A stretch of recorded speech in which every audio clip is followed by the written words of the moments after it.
বন্ধুরা, আজকে বৃহস্পতিবার লাঞ্চের মেনুতে আছে গরম ধোয়াটা ভাত, একদম গরম গরম ভাত। তার সঙ্গে রয়েছে কুঁদরি আলু পোস্ত করেছি। আর রয়েছে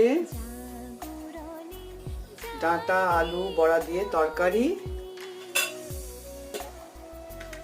নিম পাতা ভাজা, আর তোমার রয়েছে স্যালাড, আর রয়েছে মাখা মাখা করে মাংসের মতো করে এঁচড়ের তরকারি, আর একটুখানি মাছের টক ছিল, একটু বার করলাম। আপনারা ভালো থাকবেন, সুস্থ থাকবেন।